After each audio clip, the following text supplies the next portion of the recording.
Everyone thinks the GMKtec K8 Plus is this tiny miracle gaming PC you can just slap on your desk and forget about. But here is the thing, you should not buy it, at least not until you understand what it is actually good at, and where it quietly falls on its face. I spent over a week stress testing this little box gaming, editing, multitasking on multiple 4K screens, and what I found is that the K8 Plus is dangerously easy to buy for the wrong reasons. On paper, Ryzen 7 8845HS, Radeon 780M, 32 gigs of DDR5, Oculink, USB 4, dual 2.5G LAN, 1 TB SSD, under $630, 4.4 stars on Amazon. It sounds like a no-brainer. But there is a catch, actually several. Before we dive into what I discovered when I pushed this thing way past normal use, quick heads up. If you are already half sold and want to check the current price, I have left a link in the description. But seriously, stick around, because depending on what you expect from a gaming PC, buying this right now might be a mistake. So why did I even grab the GMKtec K8 Plus? I was hunting for a compact PC that could replace a bulky mid-tower for my small workspace. I wanted something I could game on at 1080p, edit 4K video for the channel, run a ridiculous number of Chrome tabs, and drive multiple monitors without turning my room into a jet engine or melting my power bill.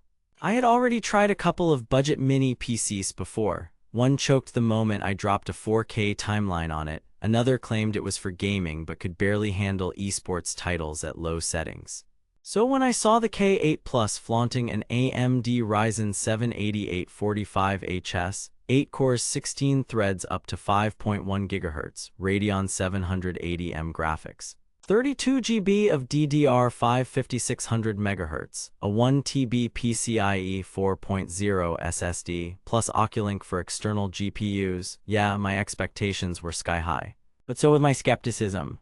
Was this really a gaming PC or just a glorified office box with fancy marketing? I started with what most people care about, gaming. I hooked the K8 Plus up to a 1080p monitor, set it to balanced mode at 54 watts, and ran some popular titles. In Fortnite on performance settings, I was getting around 90 to 120 FPS at 1080p. In Valorant and CS2, it was even smoother, comfortably above 120 FPS on competitive settings. Not bad for integrated graphics. But then I fired up Cyberpunk 2077, and here is where reality hit. At 1080p, low settings, FSR on performance, I was seeing roughly 35 to 45 FPS. Playable, yes, but nowhere near what most people imagine when they read the words Advanced Gaming PC on the product page. Same story with something like Red Dead Redemption 2, 1080p lowish settings, hovering around 40 FPS. But then I cranked the power profile to performance mode up to 65 watts, peak 70, and the frames ticked up a bit, but so did the noise. The dual-fan cooling kept the CPU around the mid-80s Celsius under sustained load, which is acceptable, but the fans ramped up hard. If you are in a quiet room, you are going to hear it. Next, productivity and content creation. I threw a 4K timeline at it in DaVinci Resolve and Adobe Premiere. The Ryzen 7 8845HS with 16 threads actually handled cuts and basic color grading better than I expected. With hardware-accelerated codecs, scrubbing was mostly smooth, and exports were solid for a mini PC in this price range. Think way faster than older Intel NUC-style boxes. I ran Cinebench R23 and saw multi-core scores in the mid-teens thousands, which lines up with other 8-core Ryzen mobile chips. But here is where it gets interesting. While the CPU power is absolutely there, the integrated Radeon 780M does become the bottleneck for heavier GPU effects. So if you are thinking this will replace a desktop with a dedicated mid-range GPU for serious editing and 3D work, that is where disappointment creeps in, unless you plan to use that Oculink port for an external GPU. Then I tested it as a multitasking workhorse.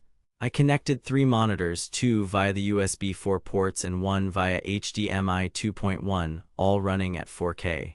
The K8 Plus happily pushed multiple 4K displays, dozens of Chrome tabs, Spotify, Slack, and a light edit project without stuttering. USB 4 and DisplayPort 2.1 support plus 8K capability is no joke on a box this size. The dual Intel 2.5G Ethernet ports were rock solid too. File transfers from my NAS were hitting full speed, and Wi-Fi 6 performance was stable with low latency in online games.